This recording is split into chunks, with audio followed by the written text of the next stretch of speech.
Yesterday in Parliament, K. Shanmugam, the coordinating minister for national security, read out another piece of PAP fiction. He claimed that the PAP government enacted the Maintenance of Religious Harmony Act to preserve religious harmony in Singapore.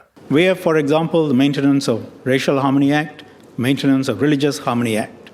These laws set out the ways in which we can deal with threats to racial and religious harmony. They are only two amongst a whole framework of laws which seek to preserve our racial and religious space and deal firmly with attacks on race, religion. Amazing.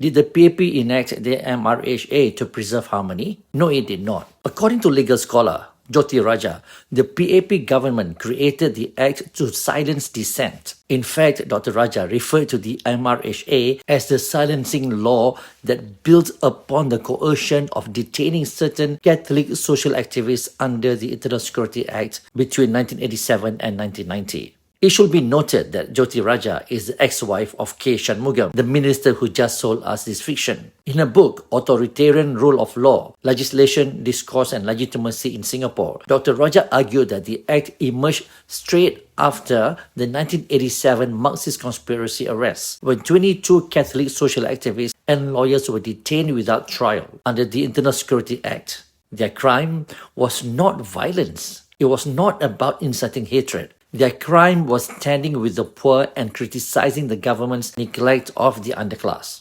The PAP responded exactly as it had to unions in the 1960s and the lawyers in 1986. They accused the activists of trying to overthrow the government and then legalizing that repression through new legislation. Jyoti Raja argued that the Religious Harmony Act became a platform for the state's discursive construction of religion as a national security issue, such that religion became a category of threatening activity requiring anticipatory and preventative action by the state. That is why the MRHA removes one of the most basic principles of justice: intention. Under this law, a minister can silence a person even if they had no harmful intent. Only the government decides what is lawful, what is harmonious, what is dangerous. As Raja notes, this makes the state becomes the sole actor empowered to define guilt and determine meaning.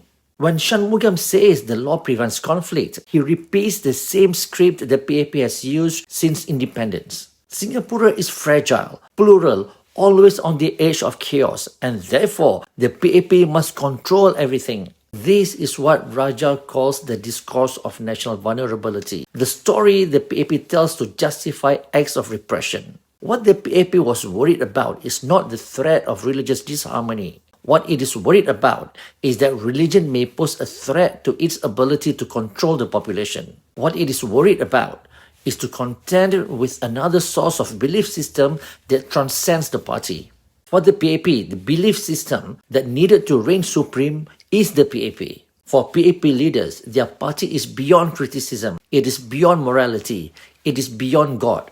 The Religious Harmony Act is not about protecting the people from conflict. It is about protecting the PAP from criticism and ensuring its continued dominance and supremacy remain unchallenged.